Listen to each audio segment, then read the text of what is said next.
Bueno, Jeanie Guaraní me tapeguaje porá, ya voy a ir a esa, ahí me guape por Ixiripau, nuestro Entre Ríos, Ixiripau. Y bueno, feliz también de recibirlos en esta tarde acá en el curso de Idioma, Historia y Cultura Guaraní en el CILER. Les decía que sean bienvenidos a esta nuestra tierra, la guaraní, Entre Ríos. Y voy a continuar hablando entonces en castellano. Le había dado a los chicos para que fueran siguiendo una traducción, pero la emoción los mantiene un poco en silencio. Pero qué bueno y qué importante recibir la visita, hermanos. ¿Ustedes también son misioneros? No. ¿No? Ninguno de ustedes. Perfecto.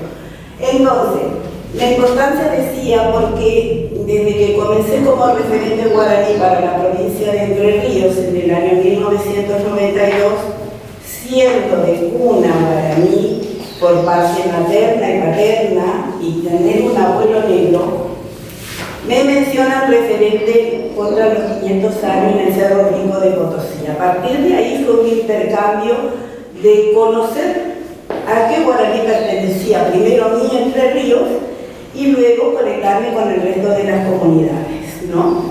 Entonces, fue esto un trabajo, una tarea que se fue realizando de mucho tiempo, de caminar, de preguntar, de contactarnos. ¿Por qué se decía que en Entre Ríos no había guaraní?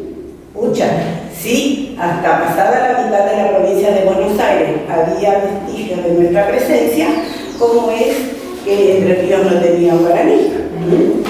Entonces, el caminar primero por mi provincia y poder trasladarme al resto de las provincias vecinas con presencias de comunidades originarias fehacientes, lugares que no han sido violados en cierta medida, porque se sigue manteniendo la cultura, se sigue manteniendo las costumbres, el idioma por sobre todas las cosas, y esa común unidad que existe desde que se levantan hasta que se acuestan y sueñan con un mejor momento de estar, que ha sido lo que me ha vuelto a mi lugar y no encontrarlo, porque la provincia de Entre Ríos no tiene esa común unidad de familia.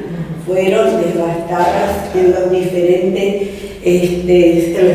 situaciones, guerras intestinas y demás que han sucedido. Pero cuando me toca en el 2008 hacer referencia de nuestra provincia de Entre Ríos a nivel nacional, nos encontramos que 3 familias reunidas en una situación de común unidad es una comunidad. El padre, la madre y los hijos, a su alrededor es una comunidad. Entonces empezamos otra vez a caminar, transitando diferentes actividades a nivel nacional, ya sea interculturalidad bilingüe, con las madres de Plaza de Mayo, en fin, reformas de constitución, de las provincias. Hicimos todo lo que había que hacer para que se nos tenga en cuenta. Pues así seguimos todavía esperando en la provincia de Entre Ríos eso. Pero visitamos Corrientes, que a Corrientes le pasaba lo mismo con el tema de reconocer su provincia, su identidad como tal guaraní. Porque Yeco a nieve, Yeco correntino, le dicen, yo soy correntino, pero a nieve guaraní, pero a nieve guaraní.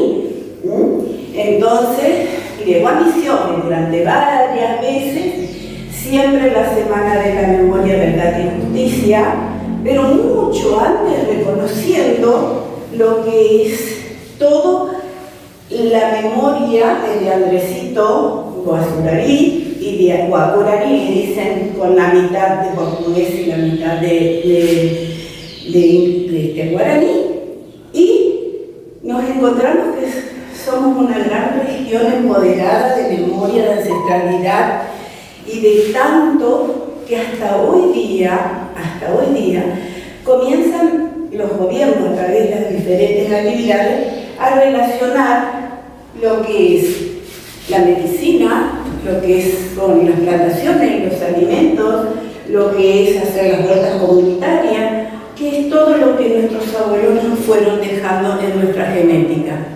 Pero saber de que un taqua se puede hacer un canasto, se pueden hacer collares, se pueden hacer instrumentos que hacen y sirven también para una mente sana, con una artesanía y con una común unidad de trabajo con la naturaleza, sin depredar, siendo cuidadores y siendo protectores de los ambientes de los lugares, hermano. Esto lo estamos viendo todos los días. A ver quién pregunta, la primera pregunta. Bueno, la primera fase, ¿cómo se llama la aldea? Yo no sé la respuesta, pero... Bahía era de Abú. Bueno, yo estoy, me digo, no sale bien. En Bahía Grande. Mi comunidad. Tu comunidad, contale, y vos lo vas a ayudar porque seguramente contale de tu comunidad, más allá de tu comunidad, como dijo ella, de tu familia, las 40, 50 familias. Muy, a ver. Ajá. Fortina Bororé. En Bororé es donde yo termino la secundaria, 2 kilómetros de mi comunidad. Perfecto. Acá, bien en el límite del norte, está Fortín en Bororé. Y Fortín en Bororé hace una actividad muy linda ahora, el 8, 9 y 10. Sí, que queremos asistir. Bueno, no sé si nos va a dar el bolsillo para los pasajes, pero tenemos un fuerte deseo de encontrarnos con los hermanos. Bien en el límite del río Iguazú. Iguazú, ¿ves? Sin Z. Está entonces muy cerca, porque creo que está a 60 kilómetros o 600 kilómetros de tu comunidad. Más cerca, más lejos. Mi comunidad queda 20 cuadras de Río Iguazú, pero de mi comunidad queda 2 kilómetros Fortín Bororé. Fortín Bororé, perfecto. Muy bien. ¿Más al norte que Fortín Bororé? Sí. Más cerca del río. Más cerca del río. Sí. Más cerca del río, más cerca de Cataratas. Ahí, claro. ¿Cómo? A ver si se acuerdan cómo es el nombre de la comunidad. Yafipora. Muy bien. Algo estudiaron. Bueno. ¿Qué le querés contar a Melissa? Ahora le estaba por preguntar eso, que él ya situados acá en su lugar, ahora nos va a contar de su comunidad. Como salga el compartir tu momento allá, tu día a día, ahí ya le conté. Mi comunidad se llama Yafipora, significa luna bonita o luna hermosa o luna buena, cualquiera de los tres. Y adentro de esa comunidad actualmente 67 familias y 395 puntos con los niños. ¿Sí? Cada comunidad, la mayoría de las mujeres, tiene cuatro familias, 3 o 1 o 5 o 7. Recuerda que las mujeres no tienen límite. Ellos pueden tener cantidad que quiera criatura, pero adentro para cuidar eso, para evitar eso, tenemos los yuyos, que sería anticonceptivo natural. En este caso, los yuyos eso únicamente te puedo dar los chamanes, porque los chamanes son nuestro doctor principal adentro de la comunidad. Los chamanes son los que te pueden dar receta, te da la ceremonia, y cuando uno se quiere casar delante de ella, los chamanes son los que te van a decir si uno es para el otro. También los chamanes son los que te dan el nombre espiritual, el nombre original, porque en nuestra cultura nosotros sí o sí tenemos que tener nuestro nombre original principal, porque los niños sin nombre espiritual ellos no crecen. Y segundo nombre, eso ya le dije nuestro papá y mamá para los documentos, para poder tener la ley de ustedes. Por eso en todos los pueblos originarios nosotros todos tenemos documentos, así que nosotros tenemos en el mismo derecho también. pero entre nosotros, adentro de la comunidad, no es necesario documento.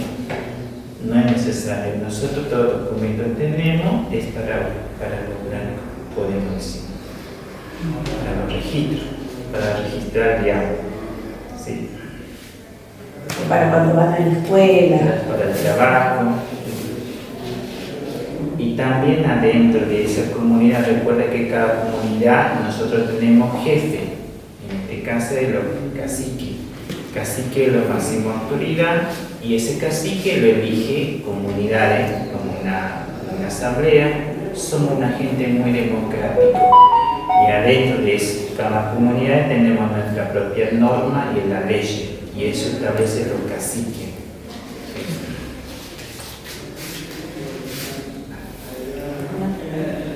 ¿Podés contarme? ¿Cómo es la educación ahí? ¿Cuándo conocen el castellano en la comunidad?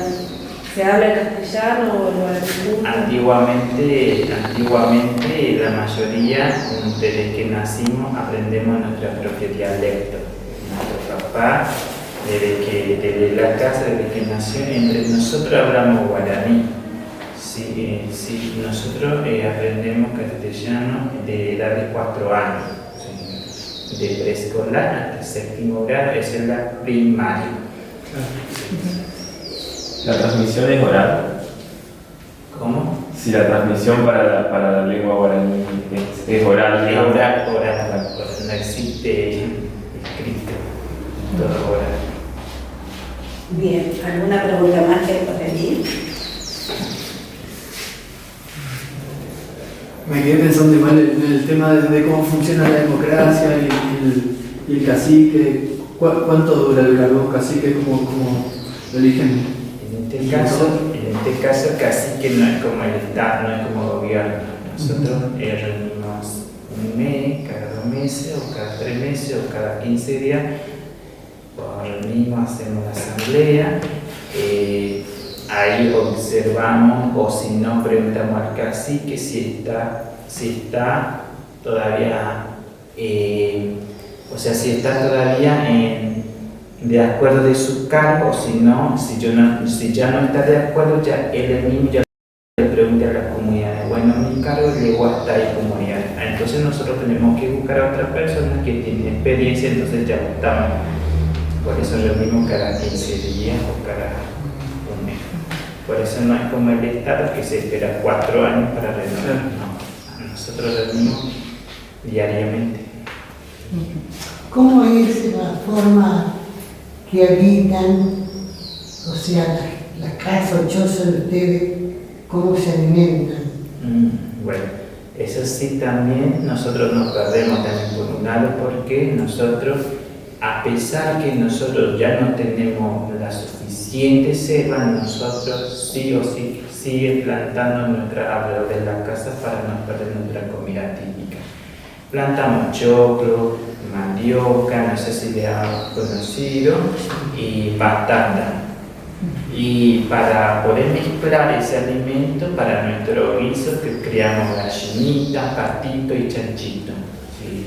Y entre nosotros, adentro de la comunidad, por ejemplo, hacemos un trueque, ¿sí? Con la vecina. Si yo no tengo gallina, mi vecina me puede dar, yo puedo dar mi mandioquita a ella y ella me puede dar gallinita. ¿Sí? Claro. Esa es la... Y la forma de ver la casa, la choza, cómo se divide, cómo son los platos, los vasos, las camas, cuántas horas duermen por día. Bueno, Porque yo nunca sabía. ¿Qué específico? Bueno, hoy en día, por ejemplo, ya no es más como era antes. Hoy en día, a través de esto, ya nosotros tenemos que adaptar también un poquito, ya tenemos que adaptar también porque ya no vivimos o directamente ya no tenemos grandes suficientes como era antes. Antes la naturaleza ya nos daba todo.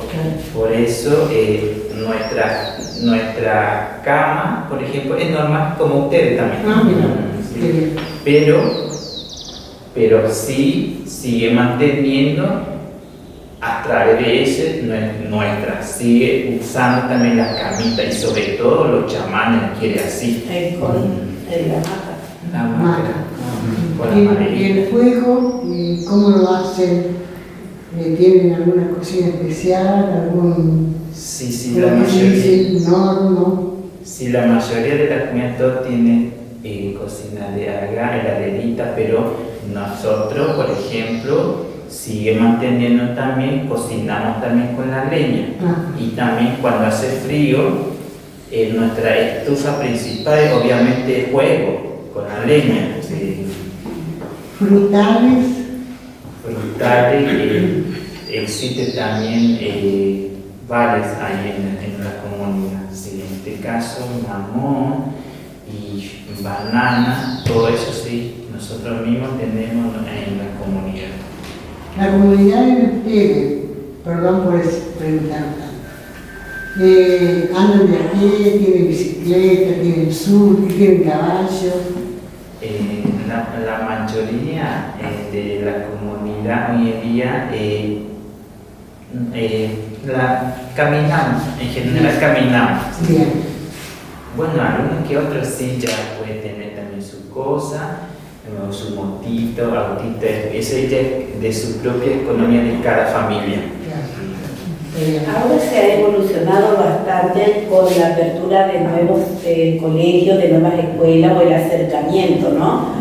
Porque antiguamente, hace 20, 30 años atrás, lograr una terminación de primaria o hacer un secundario era bastante complicado, y quien llegaba, y uno de los que llegaron ahí fueron pasando también fue Laurito Chamorro, ¿no? Laurito Chamorro fue uno de los primeros agrotécnicos que se recibieron allá por los años 90, y después Don Paredes, que también hizo su medicina,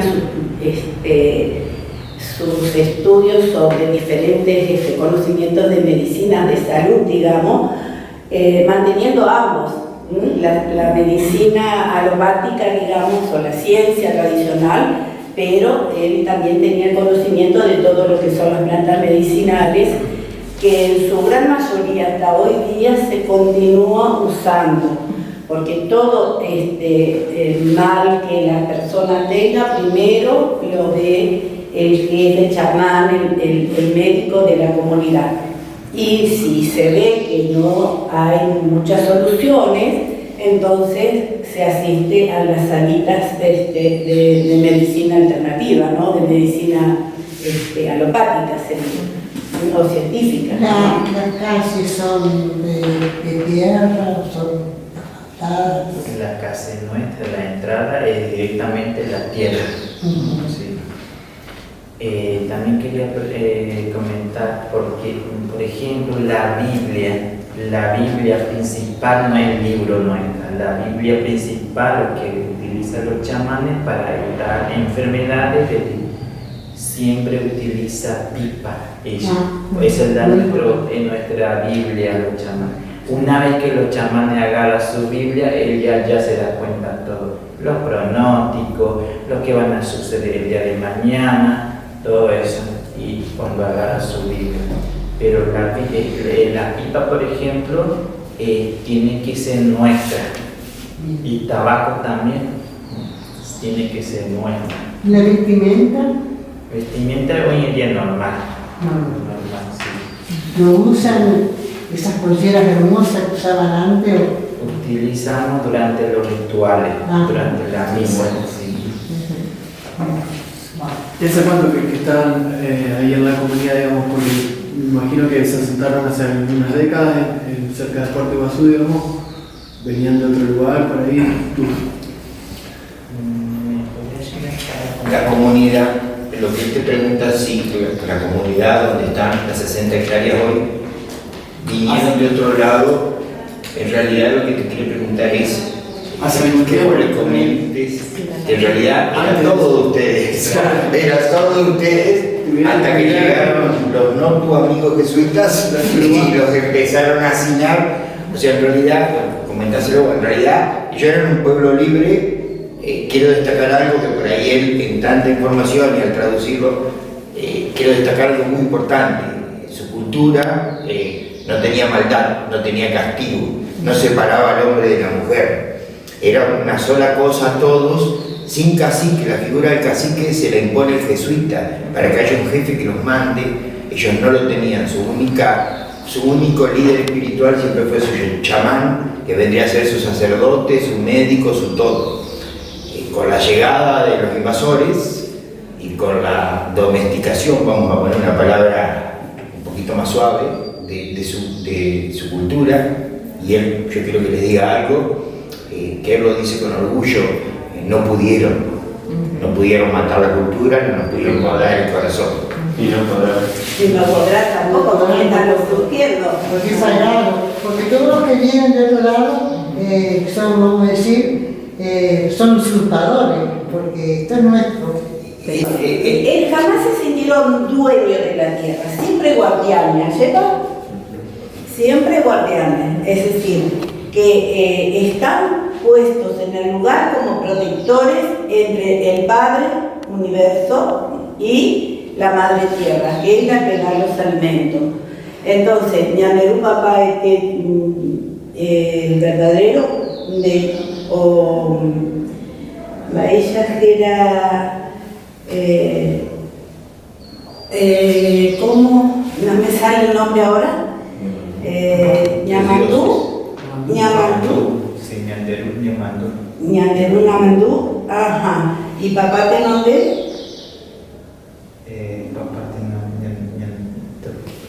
Papá Tenonde, que sería el hijo. Porque yo lo tenía, papá Tenonde el primero, el verdadero, y Ñamandú el hijo. Al revés. ¿Puede ser ahí? Puede ser así. Puede ser ahí, porque Ñamandú sería como Jesús en lo que pusieron en la doctrina, digamos que nunca... A ver, muchos respetaron, pero muchos siguieron el camino del monte, de la selva, porque no querían ser transportados por la cruz, digamos, porque venían con la espada, y era ese el amedrentamiento que hacían en las comunidades. Nuestra creencia es varios dioses: Dios del trueno, de la lluvia, de la naturaleza, Dios de la ayuna. Esa es nuestra creencia original. Yo, en mi caso, mi nombre original es Tupán. Eso significa Dios de la lluvia, Dios del trueno. Sí, eso me pone cuando yo era chico, los chamanes adentro de la comunidad, y lo mezclan los chicos. Miren Tupán, me dicen. Sí, lo mezclan. Los blancos me dicen Ulises, obviamente, los misioneros, pero adentro ellos ya saben cómo me va a llamar.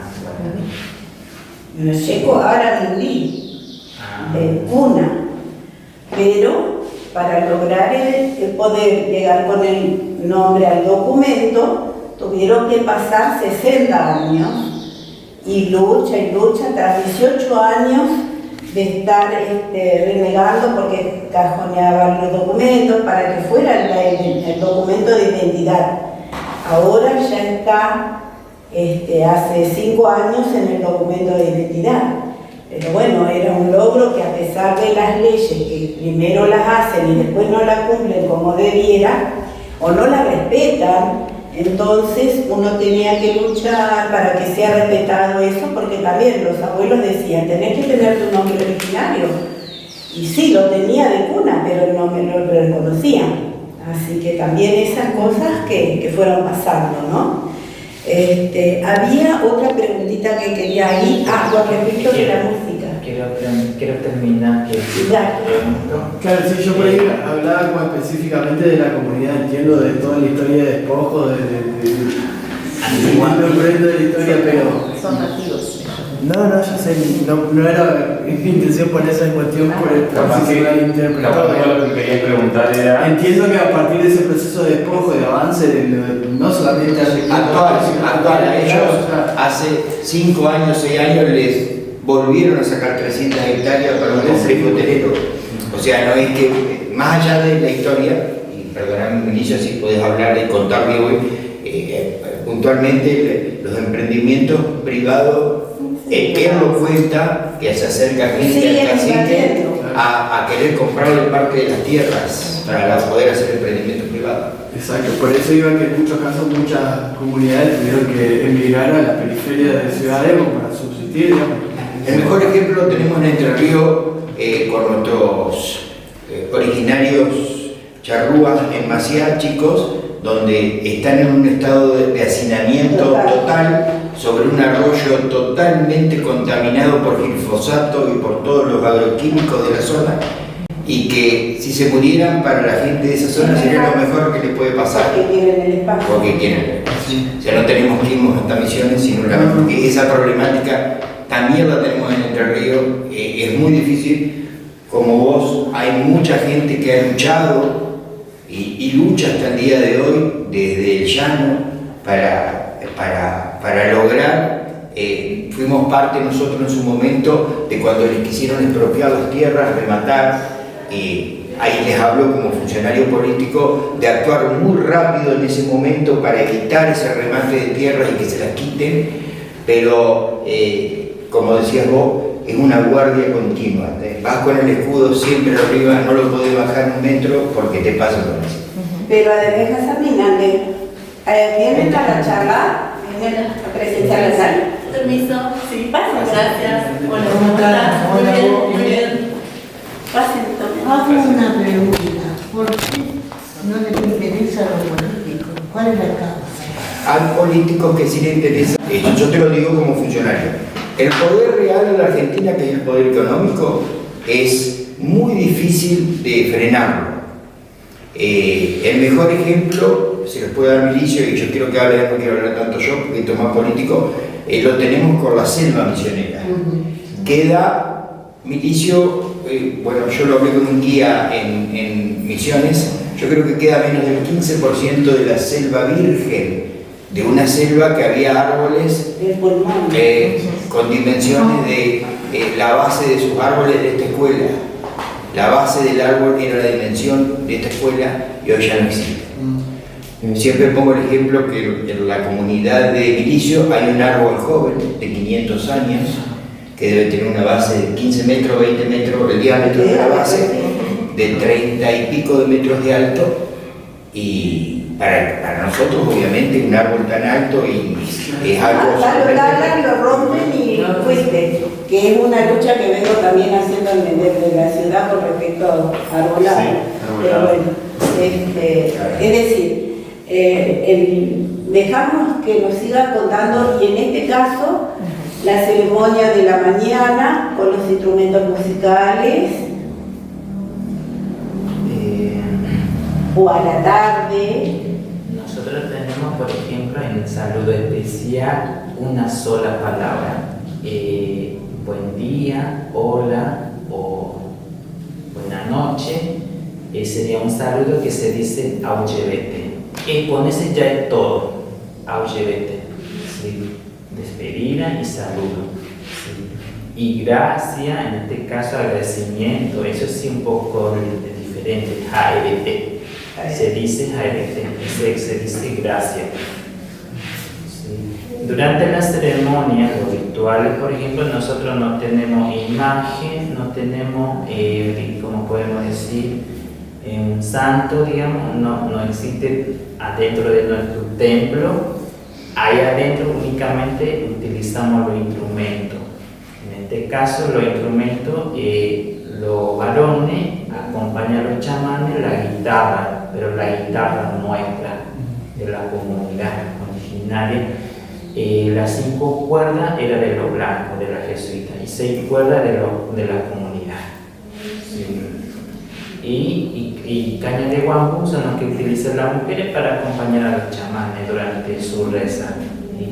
Y la Biblia que utiliza los chamanes. Y niños y adolescentes hacemos la danza típica ahí. Esa es la misa nuestra. Y por ejemplo, la velatorio.